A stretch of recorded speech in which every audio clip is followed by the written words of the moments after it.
What's going on, guys? This is TO.CBR here, and today we're going to do an oil change on a 2006 CBR600RR. So things you will need is obviously oil. I'm using Honda's preferred oil, 10W40. You'll need a oil filter, got it from Honda. I decided to get another washer for the drain bolt. It's nice to replace those every 2 or 3 times. You will need a wrench, torque wrench. I have a 1/2-inch socket right there for the drain bolt.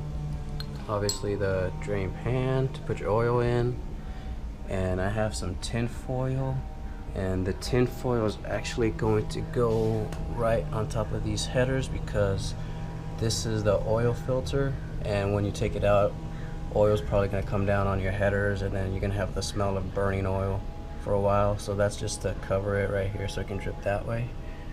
All right, good thing is if you've done an oil change on a car, it's the exact same thing, just on a bike. If you've never done an oil change before, it's probably the easiest maintenance you can ever do. I'm not too mechanically inclined, and like I said, this is gonna be my first time doing it, but it's super easy. So first thing you're gonna want to do is remove some fairings. In my case, it was this side fairing right here and the bottom down here. On your bike for about a minute to kind of heat up the oil. This way, when you start draining it, it's nice and warm. It's going to be easier to take out. So we're going to go ahead and we're just going to start it for, let's say, anywhere between 30 seconds to a minute.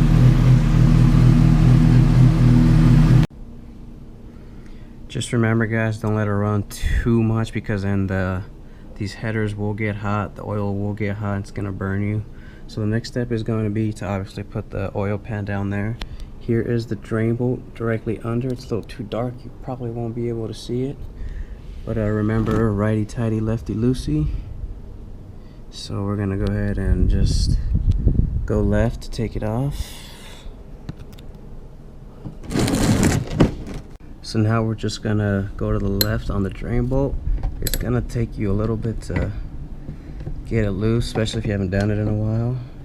So there, we just got it. So we'll put that there. Let's see if you can see it. There we go.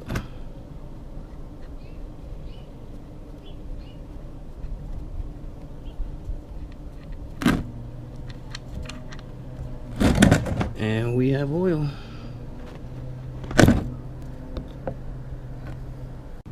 While you're waiting for the oil to drain, you can go ahead and grab the drain bolt and just kind of, use that same blue rag and take the oil off of it so that's not so sticky and greasy when you put it back on.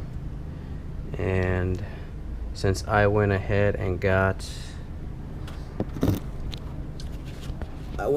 another washer, so I'm gonna go ahead and just take this washer off, and then just put the new washer on there.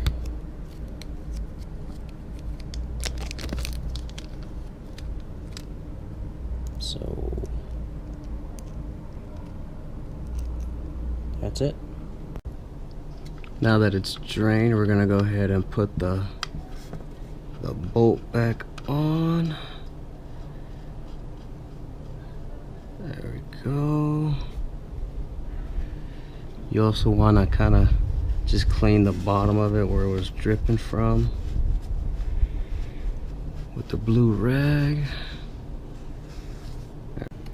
After you kind of wipe it with a rag, you can go ahead and tighten it, but don't tighten it too tight, because from what I understand, once you turn it on with the new oil, the pressure in there is going to suck the bolt a little tighter, so you don't want to do it too tight and then just end up cracking your thing. So I think that's about good. You can also torque it to spec if you like. I'm just going to leave it hand tight. Alright, so now that we've screwed the drain bolt back on, now you got to get the filter out, which is going to be right there. This is where I use the aluminum foil on the headers, as you can see right here. There's one on that side too, so that when it comes out, it's not going to splash all over the headers. and then you're gonna have that. You're not gonna have the burning oils when you turn it on for the first time after your oil change. So we're gonna go ahead and take this guy off now. So you're obviously gonna have to put the oil drain pan back on there, and now you're just gonna twist this to the right to take it out. It's gonna be a little tough if you do it by hand. They do have a tool, but you should be able to do it by hand. Okay, so we're just gonna go ahead and loosen it. I already loosened it before, so it's not too hard. So once you take it out, it's starting to drip now. Just go ahead and take it all out.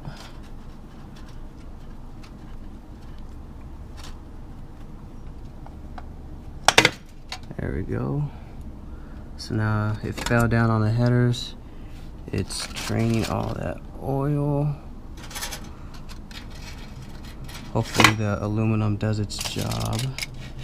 I can already see it's kind of going through somewhere, so there goes my idea there.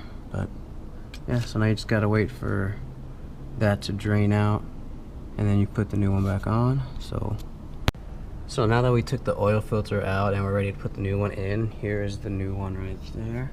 What you want to do is grab some of the new oil, kind of dip it in your finger, and then just cover the rubber gasket that's along the edge right there. You can also put it in the metal pieces, the screw. It's always good to kind of cover it up as a form of lube. Alright, so to actually take the filter out and put the new one in, I had to unscrew and just kind of put to the side the coolant. So that's the new filter right there. We're going to go ahead and tighten that on there. Try to get it as tight as you possibly can. You don't want this sucker coming off.